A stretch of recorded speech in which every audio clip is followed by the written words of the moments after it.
cette occasion que Dieu nous donne de partager ensemble avec vous la parole de Dieu. Ce matin, je voudrais parler du triangle de la nouvelle création. Le triangle de la nouvelle création. Selon Jean le chapitre 3, nous avons vu le docteur de la loi Nicodème qui est venu vers Jésus pour lui dire, grand maître, il n'y a personne qui soit comme toi en enseignement. Mais lui, il avait un problème, il voulait savoir comment est-ce qu'il pouvait faire pour entrer dans le royaume des cieux. Et Jésus lui a fait savoir que il fallait qu'il naisse de nouveau. Et il lui a posé la question, mais toi, docteur de la loi, tu ne sais pas ce qu'il veut dire naître de nouveau. Parce que quand il lui a parlé de la nouvelle naissance, il semblait ne pas comprendre.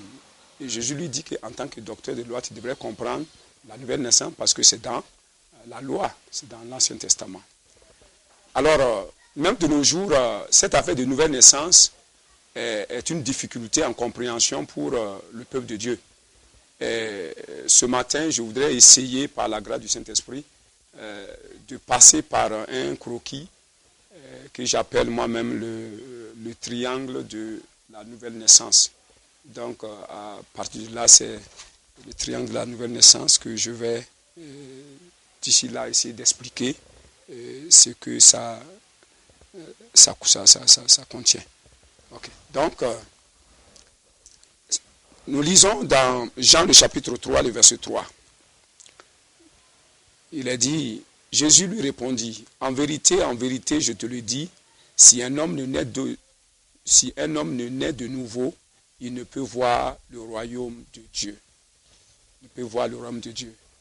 Ok, pour comprendre ce triangle de la nouvelle création ou de la nouvelle naissance, je voudrais vous parler d'abord de l'homme. L'homme d'une manière générale. D'abord, je vais parler de l'homme, fils d'Adam, et après, je vais vous parler aussi de l'homme Jésus. Parlant de l'homme Adam. L'homme Adam est composé de deux hommes. L'homme Adam est composé de deux hommes. Quand nous lisons dans la Bible, dans Genèse, le chapitre 1, verset 27, il est dit, l'Éternel Dieu dit, créons l'homme à notre image. Donc, à notre ressemblance. Donc, cet homme est l'homme spirituel, appelé dans la Bible, à quelque part, l'homme intérieur. L'homme intérieur, c'est celui-là qui a été créé à l'image de Dieu, qui est spirituel. Il n'a pas une forme humaine. Voilà, il était créé et il vivait bien sûr. C'est lui par la suite qui a péché. Et c'est lui par la suite qui devrait être condamné, c'est lui par la suite qui devrait soit aller en enfer. Et c'est lui. Donc, le premier homme, c'est lui. Et quand Dieu a créé cet homme spirituel, il est revenu, il a dit dans Genèse 2, verset 7, il dit, Dieu forma l'homme et de la poussière de la terre, et il souffla dans ses narines un souffle de vie. Et l'homme, le second homme-là, est devenu une âme vivante ou un esprit vivant. Donc, celui-là, c'est le corps que nous appelons le temple du Saint-Esprit. La Bible appelle le temple du Saint-Esprit, ou la tente que nous allons, qui sera un jour peut-être détruite, pas peut-être sera détruite bien sûr. Donc, c'est lui en qui Dieu a soufflé le souffle et il a donné l'existence, le mouvement à ce deuxième homme. Pour mieux vous expliquer ça, je vais vous, en tant qu'Africain, et nous comprenons un peu l'affaire de la sorcellerie, un sorcier qui sort de son corps, dit, il dédouble. Donc, et il parle dans ce monde, on parle de dédoublement. Voilà, donc ça veut dire que l'homme est double. Et même, ils sont en train de nous enseigner que l'homme est double. Donc, le sorcier sort de son corps la nuit. Quand il sort de son corps, on dit il sort de son corps. Ça veut dire le vrai être, la vraie personne, c'est lui qui sort de son corps, qui sort de sa maison. Et c'est lui qui est créé à l'image de Dieu, qui sort pour aller manger les gens. Et pendant ce temps, l'autre homme qui est couché, le corps, respire. Lui n'est pas mort, il ne meurt pas, il respire, il a le souffle en lui. Donc, quand il va, l'homme intérieur sort Après, il revient et il entre dedans. Donc, je disais bien que lorsque l'homme intérieur sort, le corps n'est pas mort. Il respire, il a le souffle. Donc, c'est ce qui explique que l'homme est double. L'homme créé à l'image de Dieu et l'homme formé à partir de la poussière de la terre. Les deux vivent. Ok. Donc, c'est ce que Paul nous a donné comme révélation dans 1 Corinthiens chapitre 4, verset 16. Il dit, là même que notre homme extérieur est détruit, notre homme extérieur se renouvelle. Ça veut dire quoi? Paul reconnaît qu'il y a un homme intérieur et il y a un homme extérieur. Donc l'homme est composé de deux hommes. Ok. Et il dit dans 1 Corinthiens chapitre 15, verset 44, je vais lire ça. 1 Corinthiens chapitre 15, verset 44. 15-44. Il dit ceci. Il est sémé corps animal. Il ressuscite corps spirituel. Vous voyez ici déjà, on voit deux corps. Il ressuscite corps spirituel. S'il y a un corps animal, il y a aussi un corps spirituel. C'est pourquoi il est écrit, le premier homme, Adam, est devenu une âme vivante. Le dernier Adam est devenu un esprit vivant. Donc, quand on dit premier Adam, les gens voient ici que c'est Christ et puis l'homme. Non. Il s'agit d'Adam lui-même. Le premier Adam qui a été créé, formé à partir de la poussière et que Dieu a dit, formons l'homme. Dieu a formé l'homme à partir de la poussière de la terre. Donc c'était l'homme. Donc c'est de lui on parle. Le premier Adam, lui, il est formé à partir de la poussière de la terre. On dit que lui, il devient une âme vivante. Mais le second, lui, c'est lui qui est créé à l'image de Dieu, que Dieu a dit, créons l'homme à notre image. Donc lui, il est devenu un esprit vivant. Parce que celui-là est esprit. Lui, c'est celui qui est descendu de Dieu. Mais ce qui est spirituel n'est pas premier. C'est ce qui est animal. Vous voyez, on dit ce qui est spirituel. Ça veut dire quoi? La partie spirituelle. La partie, ce qui est la partie spirituelle n'est pas première. Et la partie animale, c'est elle qui est... ouais, il dit, ce qui est animal, c'est ce qui est spirituel. Bon, m'excusez. Mais ce qui est spirituel n'est pas le premier, c'est ce qui est animal. Ce qui est spirituel vient ensuite. Ouais, non. Donc, le premier homme tiré de la terre, voyez, le premier homme tiré de la terre, c'est ce que Paul dit même, est terrestre. Ça, c'est celui qui est formé à partir de la poussière de la terre. Le second homme est du ciel. Ça, c'est celui qui a été créé à l'image de Dieu. Donc, nous voyons ici clairement que l'homme est composé de deux hommes. L'homme spirituel et l'homme terrestre. Tel est le terrestre, tels sont aussi les terrestres, tels sont aussi les terrestres. Et tel est le céleste, tels sont aussi les célestes. Donc, c'était pour amener les gens à comprendre que l'homme a été, bon, je vais dire quoi, l'homme est double. L'homme est double. Des deux côtés, chacun vit. Celui qui est créé à l'image de Dieu vit. Celui qui est créé avec le souffle vit. Voilà. Ok. Donc, qui est maintenant l'homme Jésus-Christ? Parce que nous voulons parler de l'homme Adam que nous sommes aujourd'hui. Qui est l'homme Jésus-Christ? Jésus-Christ est parfaitement homme. La Bible nous dit clairement que Jésus-Christ est parfaitement homme et parfaitement Dieu. Comment nous pouvons le comprendre? L'homme, il a l'homme extérieur, le corps, avec son souffle, comme nous aujourd'hui. Il a aussi l'homme intérieur, qui n'a pas connu le péché. Lui aussi, c'est son esprit. Créé, je vais dire maintenant, créé à l'image de Dieu. Jésus a été formé comme nous. Même sans que le Christ ne vienne en lui, il était déjà un être, un homme complet, comme nous. Créé à l'image de Dieu et ayant le corps et ayant le souffle. Et je dis tantôt que même si Christ n'était pas entré dans le corps de Jésus, dans le sein de Marie, Jésus allait naître homme comme nous. Sans péché, bien sûr, parce qu'il a été conçu par la puissance du Saint-Esprit. Ok. Donc, Christ, on l'appelle le Fils de Dieu. Nous parlons de Christ. Christ est le Fils de Dieu. Adam, lui, il est le fils excusez, Jésus est le fils d'Adam, mais Christ, lui, il est le fils de Dieu.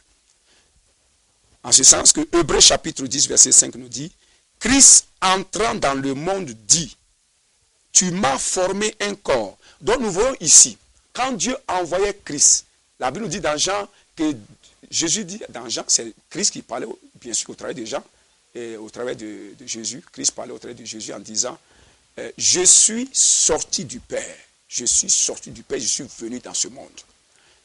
Donc Christ est sorti du Père, il est sorti de Dieu et il est descendu dans ce monde. Mais avant qu'il ne vienne, il a dit au Père, il dit, tu n'as demandé ni sacrifice ni offrande, mais tu m'as formé un corps.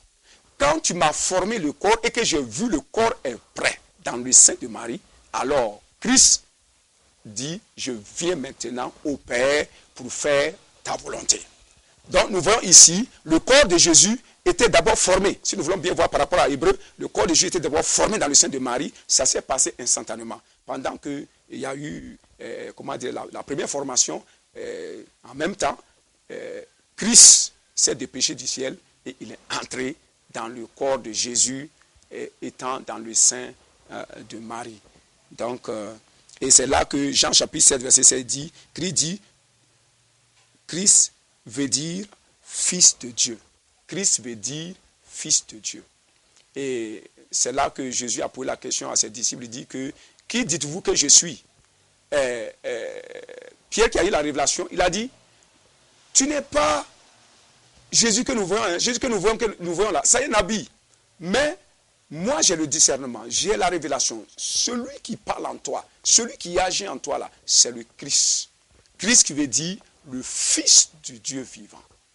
Et Fils veut dire descendant. Et comme Christ est l'Esprit, il est sorti du Père, donc il est descendu du Père. C'est pourquoi on l'appelle Fils de Dieu. Alors, Christ est le Fils de Dieu et la Bible nous dit dans Ésaïe chapitre 9, verset 5, un Fils nous a été donné. Et si nous comprenons tous bien, le Fils là, c'est vraiment Jésus. Jésus qui nous a été donné. Un Fils nous a été donné, on l'appellera Père éternel, Dieu tout-puissant, ainsi de suite. Mais ce qui nous importe ici, c'est Père éternel, Dieu tout-puissant. Parce que Christ disait en son temps, il dit, les paroles que je dis, ce n'est pas moi qui les dis, mais le Père qui est en moi, c'est lui qui dit les paroles. Et c'est lui qui fait les œuvres. Donc le Père qui est en moi. Donc les gens disent Père c'est qui? Le Père là, c'est le Christ qui a quitté le ciel, qui est descendu et qui est entré dans Jésus. Et c'est ça, Ésaïe nous dit, ce Fils-là a un autre nom, on l'appelle Père éternel. Donc, puisqu'il est sorti du Père, il est Père éternel, le Dieu tout. Et c'est ce que et la Bible nous dit qu'il est Emmanuel, c'est-à-dire Dieu, le Dieu au milieu de nous. Il est venu, il a passé par le corps de Jésus pour pouvoir entrer dans ce monde. Il dit que Christ, en entrant dans le monde, dit, donc la porte par laquelle Christ est entré dans le monde est le corps de Jésus. Et c'est à partir de là que nous trouvons ce qu'on a maintenant on appelle le Sauveur là, Jésus le Christ. Ça veut dire qu'il est composé de Jésus, fils de Marie, et en lui se trouve Christ, le Père éternel, qui est descendu du ciel. C'est pourquoi on dit Jésus le Christ. Donc Jésus-Christ, selon Jean 14, verset 10, il dit, les paroles que je dis ne viennent pas de moi, ça vient du Père qui est en moi, et les œuvres que je fais, ça aussi, ça vient du Père qui est en moi.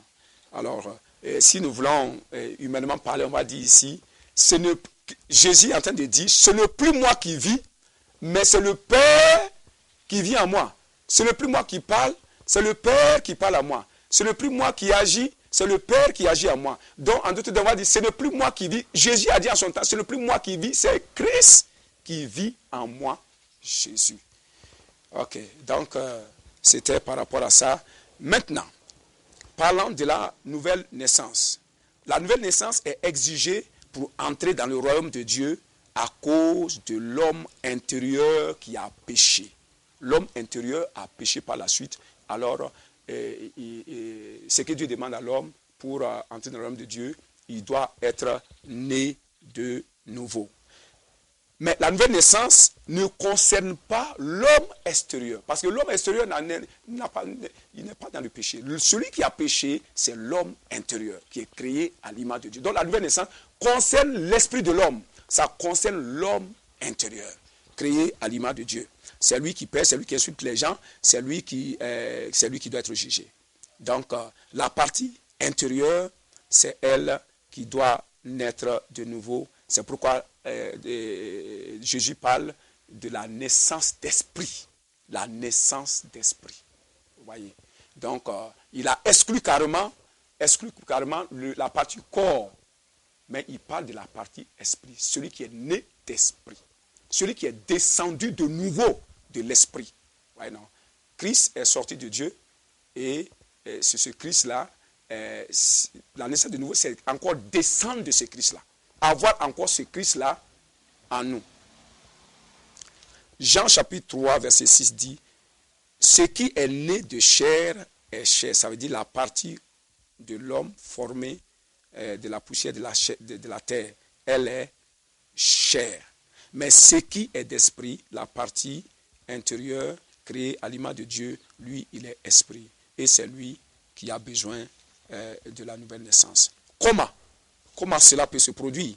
2 Corinthiens chapitre 3 verset 21 nous dit ceci. Celui qui n'a pas connu de péché, Jésus le Christ, il l'a fait devenir péché pour nous afin qu'on devienne en lui justice de Dieu. Ça veut dire que quand Christ est venu dans ce monde, l'homme ayant péché, et que quand Christ est venu dans ce monde, il est entré dans la personne de Jésus depuis le sein de sa maman. Et il est né.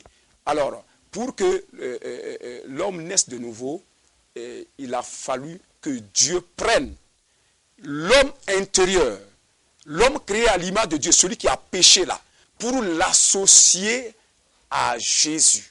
Jésus en qui il y a le Christ. Donc l'homme intérieur pécheur a été associé à Christ, en Jésus, qui est en Jésus. Et sur place, et Jésus est devenu péché, et Christ est devenu péché.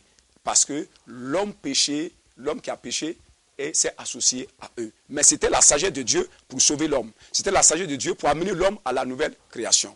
Donc maintenant, c'est ce qui va m'amener à présenter maintenant le triangle de la nouvelle naissance. Comment ça se passe? Ici, c'est l'homme pécheur. Romains 3, 23.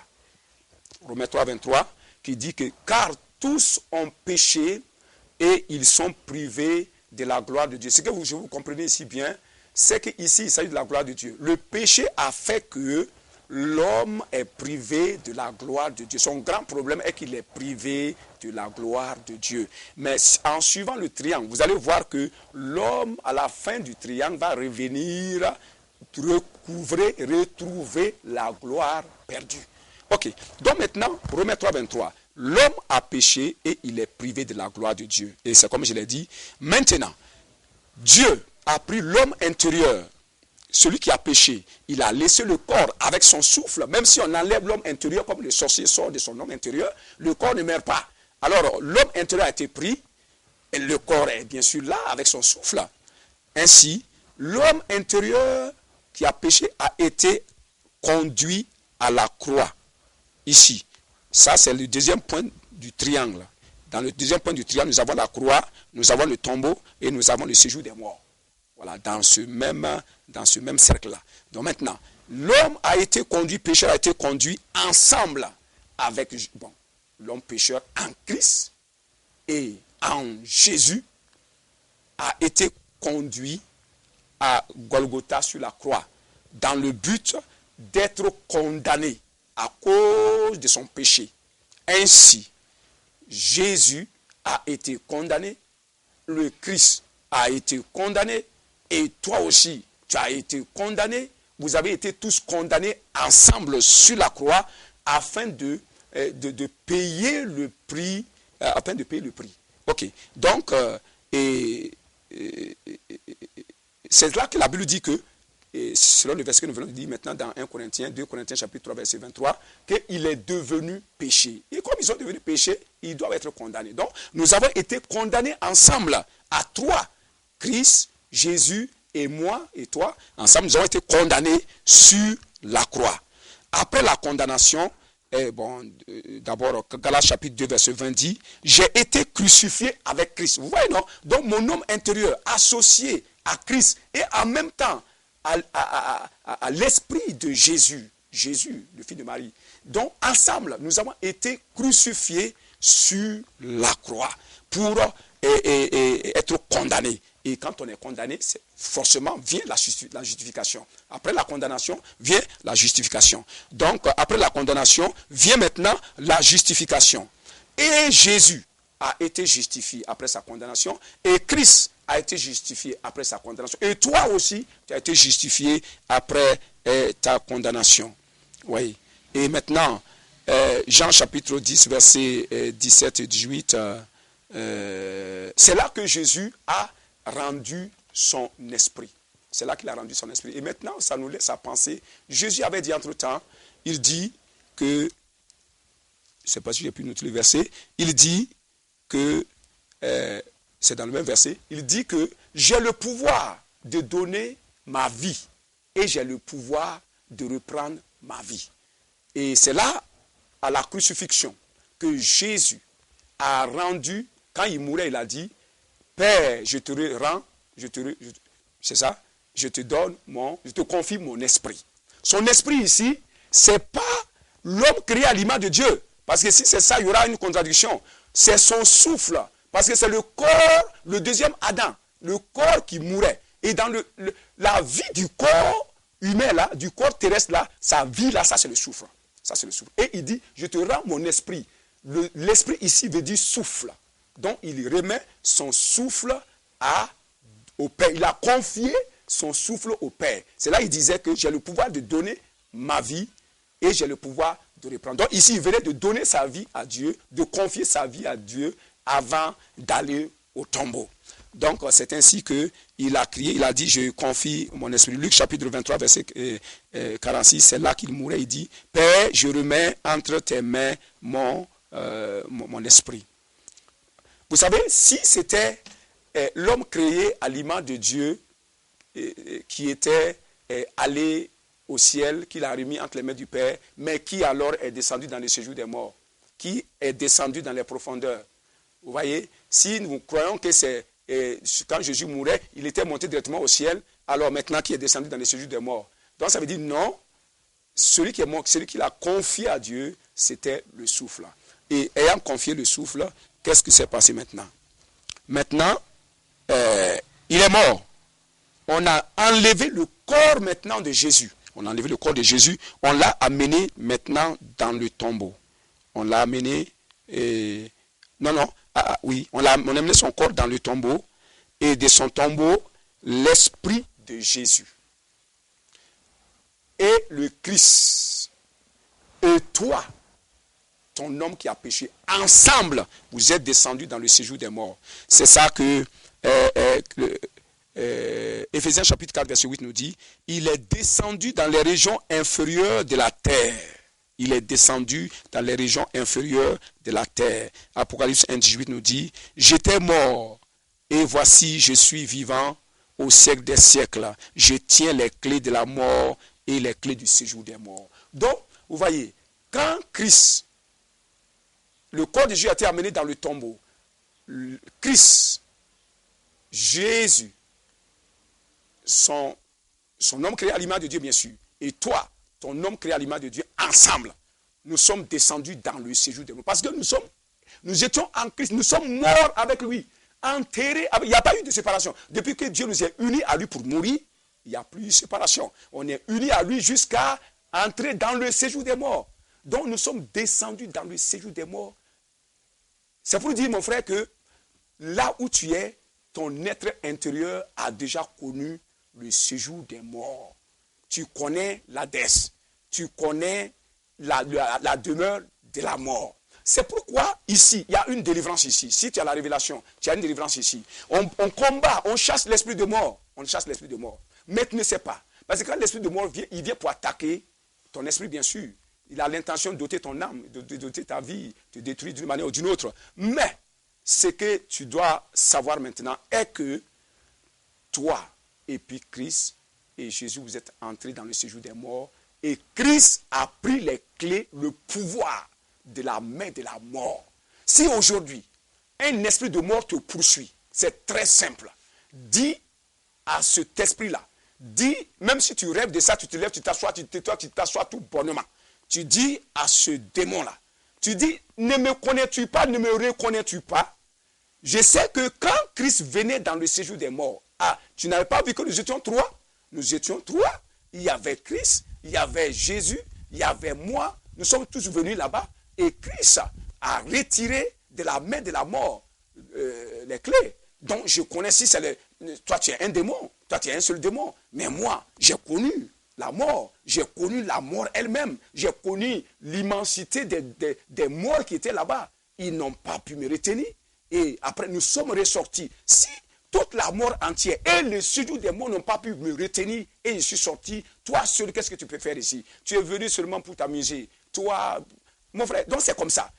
C'est par révélation que nous sommes délivrés. La vraie délivrance, c'est par révélation. Et la vraie délivrance, c'est savoir ce que Christ a fait pour toi. Ce que tu es en Christ ou ce que Christ est en toi. Si tu sais ça là, ta délivrance de l'esprit de mort est déjà établie, même sans imposition de main, même sans que quelqu'un prie pour toi pour la délivrance.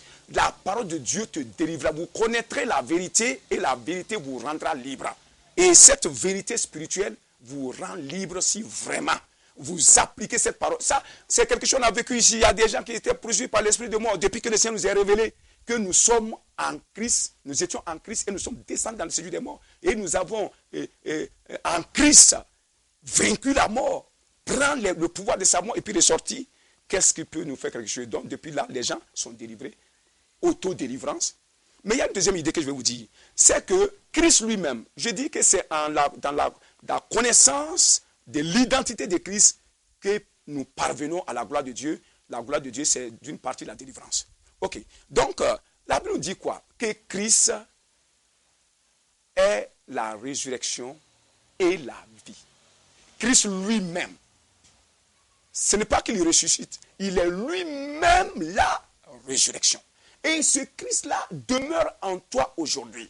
Alors, quand Jésus est venu trouver Lazare qui est mort dans le tombeau, il ne s'est pas intéressé à la mort. La mort avait saisi Lazare dans le tombeau et ses griffes. Mais quand Jésus est arrivé, il a ignoré la mort. Parce qu'il sait ce qu'il a fait à la mort dans le séjour des morts. Il sait qu'il a les clés, il a le pouvoir. Il n'a pas l'intention de parler à quelqu'un qui est déjà vaincu. Il parle seulement à Lazare. Il dit, Lazare, qu'est-ce que tu fais dans le tombeau? Je te commande de sortir parce que j'ai le pouvoir. Moi, je suis la résurrection je suis arrivé. Quand la résurrection vient, la mort est oubliée de partir. C'est pourquoi quand Jésus a dit, Lazare sort, et que la mort a entendu la voix de Jésus uniquement dans le tombeau, il a su que celui qui l'a défié dans le tombeau, dans le séjour des morts, là, c'est lui. C'est lui là qui est arrivé encore. Alors la mort a disparu, c'est pourquoi Lazare est sorti vivant du tombeau. Donc c'est comme ça. Quand tu es chassé par un esprit de mort, très simple, reconnais une chose, Christ est la résurrection et il est en toi. Quand la mort vient trouver la résurrection, la mort est obligée de laisser le terrain. Parce que la résurrection a toujours triomphé de la mort. Donc voici mon frère, comment tu peux être délivré librement sans aller chercher un prophète ou quelqu'un d'autre pour prier pour toi. C'est très simple. Christ libère par la connaissance de la parole de Dieu. Et quand je dis la connaissance de la parole de Dieu, c'est la véritable connaissance de la parole de Dieu est liée à la connaissance de l'identité de Christ. Si tu connais l'identité de Christ, tout ce qu'est Christ est ce qu'il peut faire. Tout ce que Christ est, c'est ça qu'on lui a donné comme nom. Et tout ce qu'on lui a donné comme nom, c'est ce qu'il peut faire. Et tout ce qu'il peut faire là, c'est ce qu'il est en train de faire dans ta vie. Il est en train de te délivrer. Il t'a déjà délivré, c'est à toi de savoir que tu étais déjà délivré. Tu n'as pas besoin de crier. Quand tu vas te réveiller pour t'asseoir, de crier pour dire, ah vraiment, et puis tu n'as pas besoin d'engager un combat. Tu n'as pas besoin de dire, oh au nom de Jésus, esprit de mort, je te chasse. La mort a été déjà chassée. Et là, c'est ça le problème. Il a été fait rédemption. Il n'a pas été fait rédempteur. Mais on n'a pas dit rédempteur, il est rédempteur. Mais la Bible nous dit dans 1 Corinthiens chapitre 1, verset 30, qu'il a été fait rédemption. Il a été fait libération. Ça veut dire que la libération est déjà en toi. Tu es déjà libéré. Pourquoi crier, dit, Seigneur, viens me délivrer, viens me libérer, viens me donner quoi que ce soit. C'est déjà en toi. Donc, tout ce que Christ est déjà en toi. Donc, voici ce qui s'est passé dans le séjour des morts. Et maintenant, après le séjour des morts, quand ils ont repris les clés, ils sont remontés maintenant au tombeau. Et laisse ton esprit, celui de Jésus et celui de Christ, et Christ lui-même, vous êtes montés ensemble au tombeau. Et c'est de là que le souffle que Jésus avait confié au Père à la croix, c'est là-bas qu'il a repris ce souffle-là. C'est pourquoi il disait, j'ai le pouvoir de donner ma vie et j'ai le pouvoir de la reprendre. Quand le temps de la résurrection est arrivé, quand Christ est monté au tombeau dans le corps, Christ a dit, en tout cas, je vais sortir, certainement. Père, le souffle que je t'avais confié, l'esprit que je t'avais confié, je le veux maintenant. Et c'est là que cet esprit, le souffle est venu. Le souffle, le Père a remis le souffle de Jésus. Et c'est ça, Jésus a repris vie. Et ensemble, Jésus, le corps de Jésus, l'âme, je vais dire l'esprit, l'homme créé à l'image de Dieu, Jésus là, toi, ton homme créé à l'image de Dieu, et Christ ensemble, vous êtes sortis du tombeau. Donc, vous êtes ressuscités. C'est là qu'on dit, vous êtes morts avec lui et vous êtes ressuscités avec lui. Pendant ce temps, ton corps est assis là-bas. Là. Mais Dieu a pris ton esprit de péché là en train de tourner avec, en train de le préparer pour l'amener ensuite à la gloire. Voyez, non? Donc, ils sont sortis ensemble. Et quand ils sont sortis, ils ont trouvé Marie. Donc, ce jour-là, quand Jésus parlait à Marie, tu étais là. Tu étais en lui, tu étais en Christ en lui. Tout ce trajet que Jésus a fait là, que Christ a fait là, tu étais ensemble avec lui. Donc, Jésus a dit à Marie, oh, ne me touche pas, parce que je ne suis pas encore parti au Père. Il devrait monter au Père. Donc, c'est après ça maintenant que Jésus est reparti au Père. Il est reparti au Père. Donc, il est remonté au Père. Et quand il arrive, la Bible nous dit qu'il est assis à la droite du trône de Dieu. Voici le trône de Dieu. Il est assis, Christ, Jésus, dans son corps physique glorifié. Et son âme, esprit en lui, avec toi, vous êtes tous montés ensemble, assis à la droite de Dieu. Pour dire encore, mon frère, que tu connais le ciel, tu as déjà connu le ciel. Ton homme intérieur est déjà assis sur le trône avec Christ dans le ciel. Le ciel, là, tu n'es pas étranger là-bas. Il ne faut pas te poser la question, la fête du ciel, là, c'est comment? Tu as déjà visité le ciel. Tu es déjà assis sur le trône ensemble avec Christ. Ensemble avec Christ. Donc, il n'y a pas... Tu es un ancien du coin. Tu es un ancien du coin dans le ciel. Donc, il n'y a pas C'est pourquoi quand tu es né de nouveau là, quand tu es devenu fils de Dieu là, il est impossible de perdre le salut. Il est impossible de perdre le salut parce que Dieu t'a fait visiter, il t'a même fait asseoir sur son trône avec Christ dans les lieux célestes. Ok. Donc, c'est ça Philippiens chapitre 2, versets 9 et 10 nous dit. C'est pourquoi Dieu l'a souverainement élevé et il a donné le nom qui est au-dessus de tout nom, afin qu'au nom de Jésus, tout genou fléchit et toute langue confesse que Jésus est Seigneur à la gloire de Dieu. Donc vous voyez, c'est Jésus qui a été élevé. Pourquoi? Parce que c'est Jésus qui a donné son corps, sa vie et pour le salut des âmes. Parce que si Jésus n'avait pas donné sa vie, Christ seul ne pouvait rien faire. Christ ne pouvait rien faire. Christ était au ciel, il est venu, il a seulement loué le corps de Jésus, il a emprunté le corps de Jésus, mais il a fallu que Jésus en donne son corps. Il a fallu que Jésus donne son corps. Si Jésus avait refusé de donner son corps, c'est qu'il n'y avait pas eu rédemption. C'est qu'il n'y avait pas eu élévation. C'est qu'il n'y avait pas eu glorification. C'est qu'il n'y avait pas eu il n'y aurait pas eu Philippiens chapitre 2 là.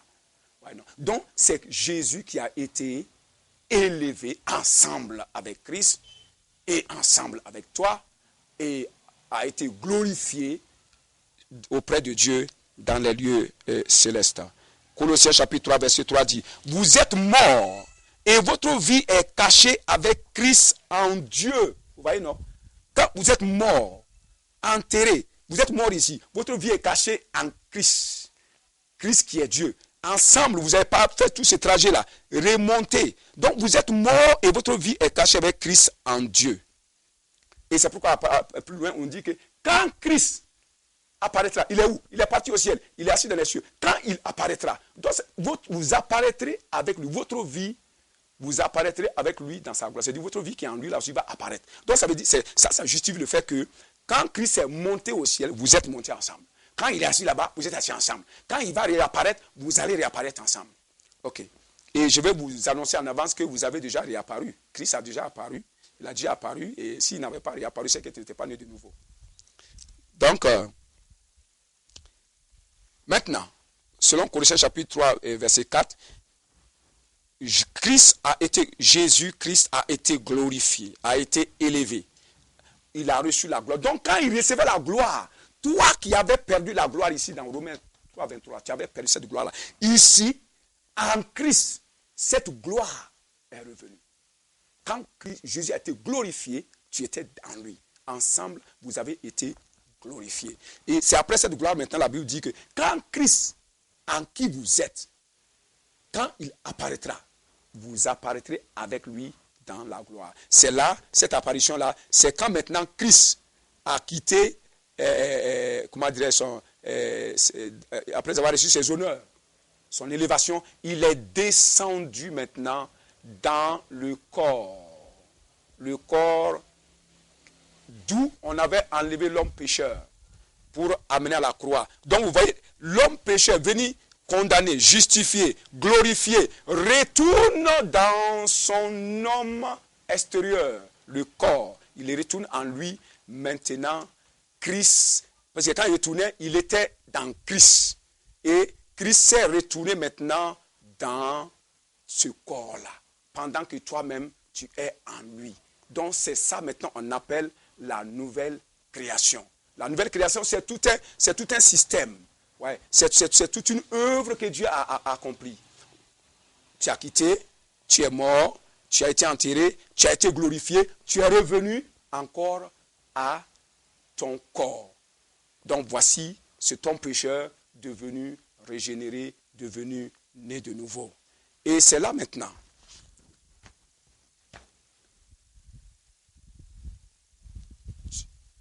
C'est là maintenant que la gloire, tu reviens encore dans la gloire que tu avais perdue.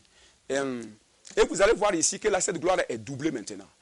Tu avais perdu la gloire. Mais maintenant, quand vous avez été glorifié, vous vous souvenez que Jésus a dit que je suis en train de, ce que je fais là, présentement, Satan n'était pas encore mort. Il dit ce que je fais là, celui qui croit en moi fera les mêmes choses.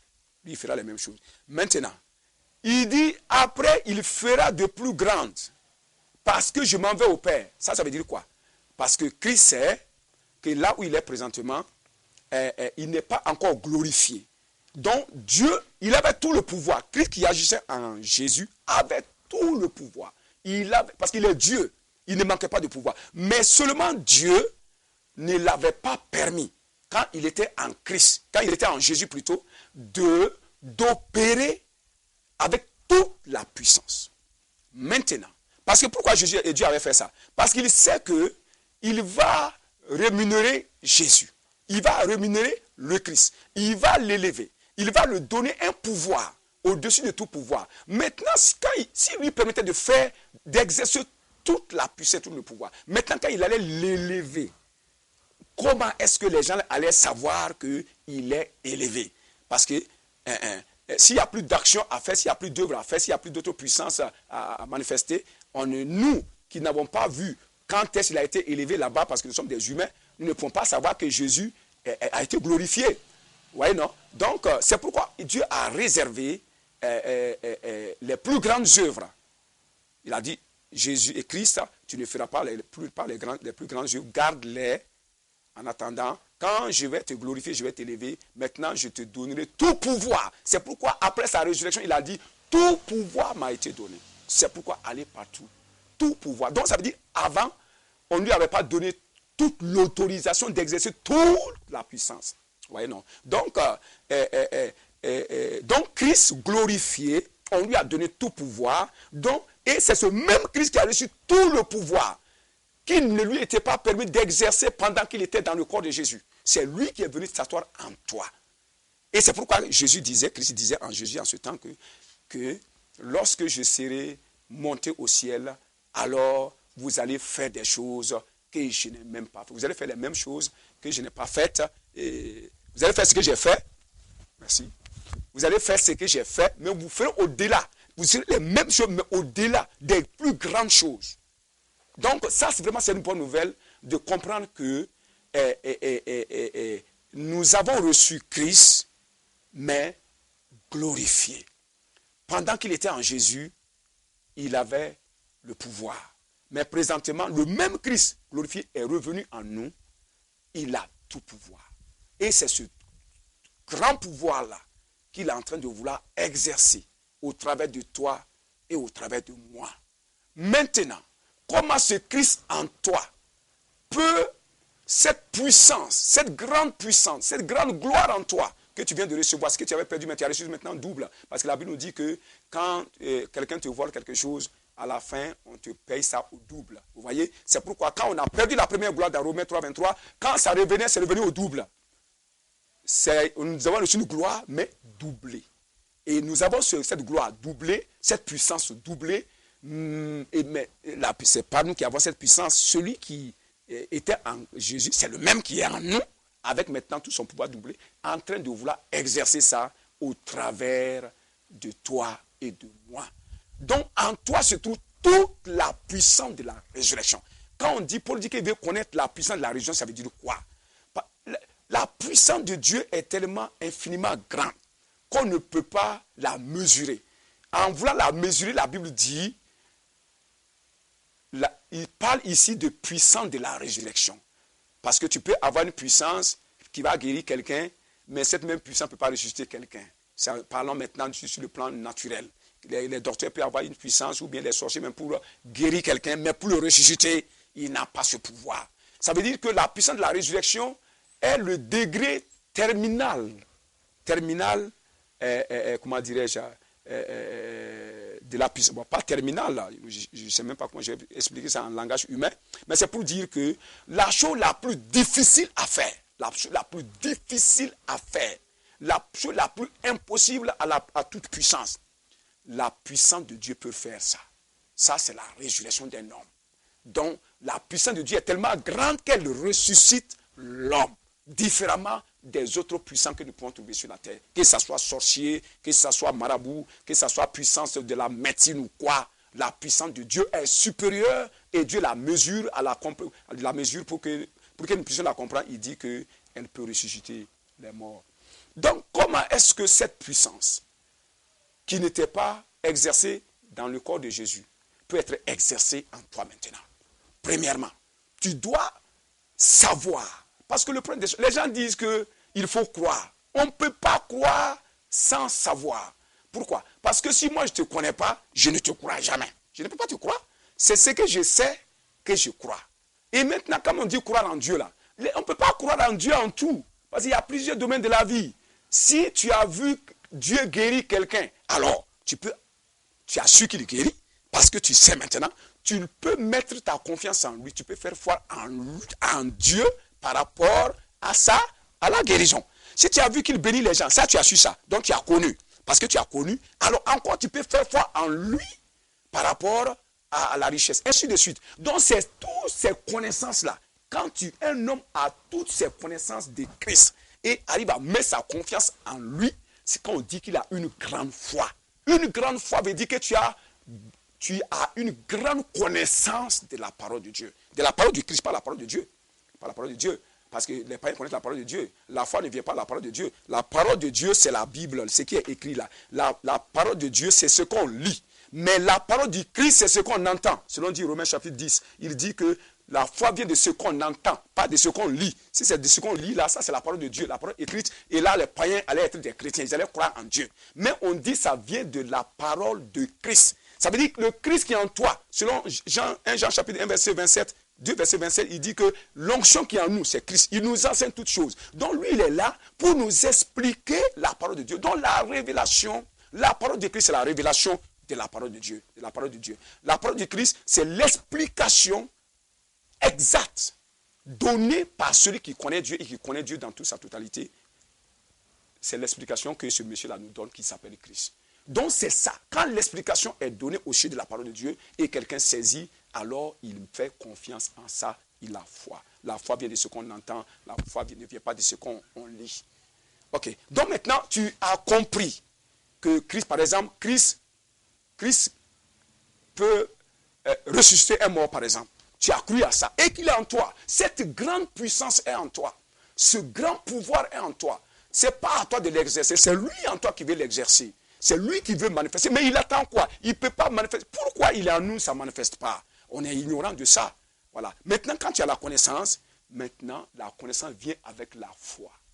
Si tu fais confiance en ce Christ-là, qu'il peut ressusciter un mort, en ce temps, tu déclenches Christ. Lui qui est assis en toi, il commence à déployer la puissance de cette résurrection-là qui est en lui. Il déploie ça. Mais il déploie, ça ne sort pas. Il déploie ça en toi. Écoutez, tout s'explique. Vous savez, quand tu ne comprends pas quelque chose, et qu'on t'explique ça, quand tu comprends, et que tu as eu foi en ça, sur place, dans ton homme intérieur, tu te vois un homme audacieux, un homme courageux. Tu es pressé, et même on dirait que tu vas aller faire la chose là toi-même, tu es pressé à aller agir. Ça, c'est le Christ qui est en toi, parce que tu as eu foi en lui. Le Christ qui est en toi commence à manifester sa puissance en toi. Commence à manifester sa puissance. Maintenant, elle ne peut pas sortir tant que toi, tu ne parles pas. Tu dois parler. Une bouche fermée, ça ne marche pas, parce que la foi parle. La foi croit et elle parle. Maintenant, tu dois parler soit par la prière, soit par la proclamation, parce que par exemple, ce mort-là, tu dois parler aux morts. Tu dois parler. En parlant, tu dois parler, commander aux morts de se lever. Tu dois commander aux morts de se lever au nom de Jésus-Christ. Vous voyez, non? Christ, c'est lui qui est en toi. Il a agi. Donc, Christ qui est en toi, c'est lui qui était en Jésus. Il n'a pas manifesté tout ce pouvoir. Mais c'est grâce à ce Jésus-là que Christ a été élevé dans les cieux. C'est grâce à lui parce qu'il a livré son corps. Et c'est lui qui a été honoré. C'est au nom de lui. Quand tu dis dans Philippiens, là, on n'a pas dit au nom de Christ. On dit au nom de Jésus. On pouvait mettre Christ. La Bible ne parle pas au hasard. Quand la Bible parle et puis il n'ajoute pas des choses, il ne faut pas ajouter. C'est pourquoi il dit que si tu ajoutes quelque chose, on va retirer, on va retrancher de toi parce que tu es en train de dire ce que Dieu n'a pas dit. Donc, on dit au nom de Jésus, tout genou fléchit.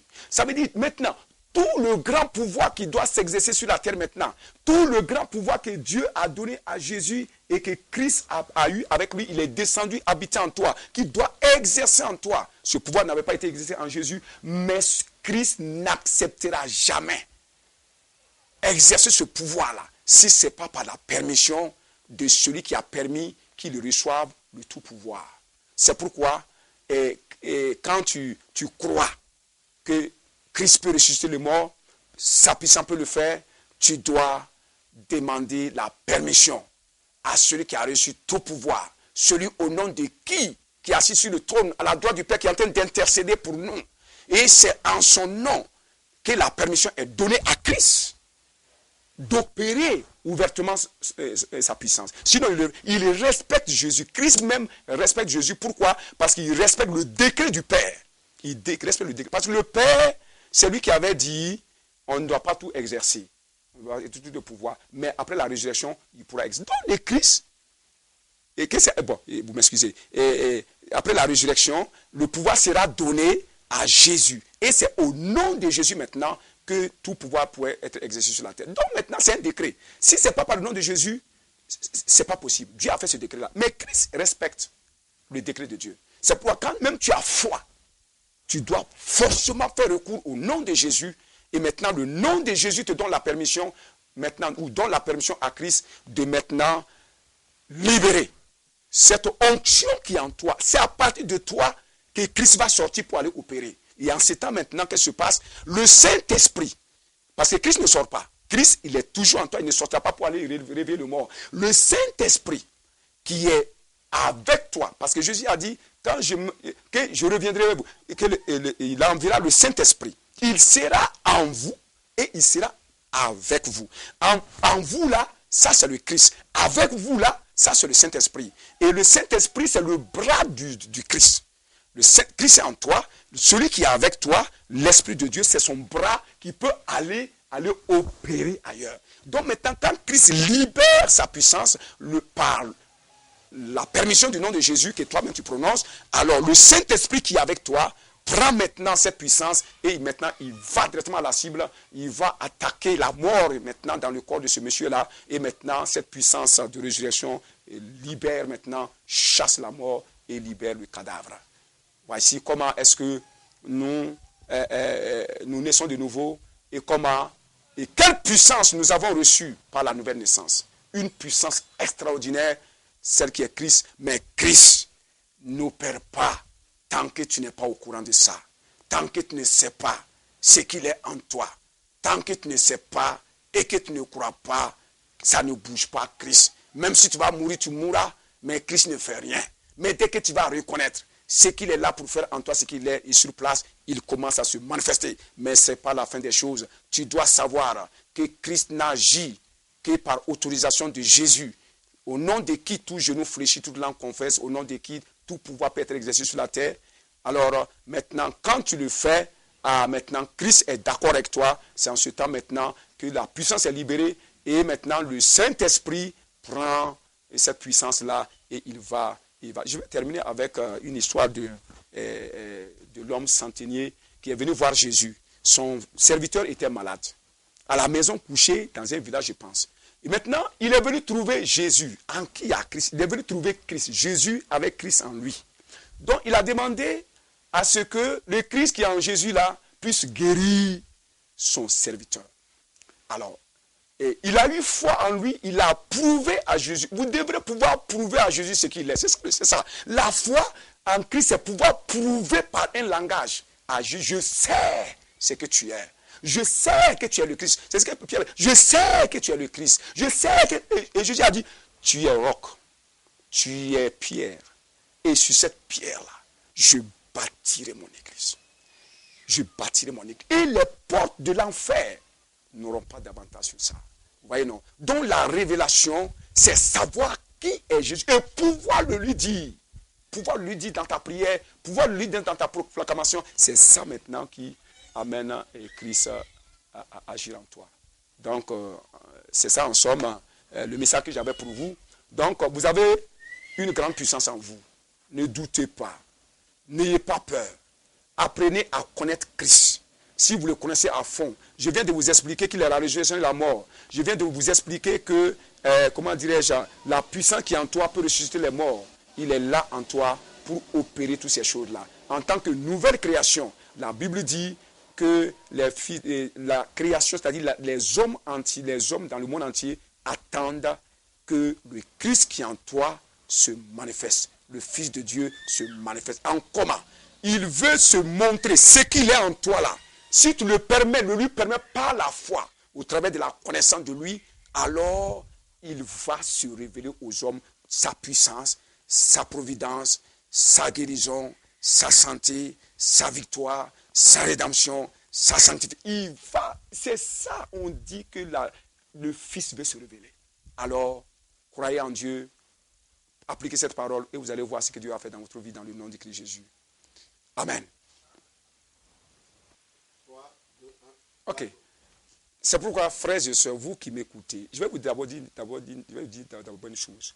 Pendant que vous êtes en train de m'entendre, de m'écouter, déjà quelque chose se passe en vous. La foi est en train d'être créée en vous. Je vais dire même c'est créé. Si ce n'est pas toi qui la rejette par ton incrédulité, par la tradition. Parce qu'il ne faut pas prendre cet enseignement-là pour aller mesurer avec ce que tu as connu.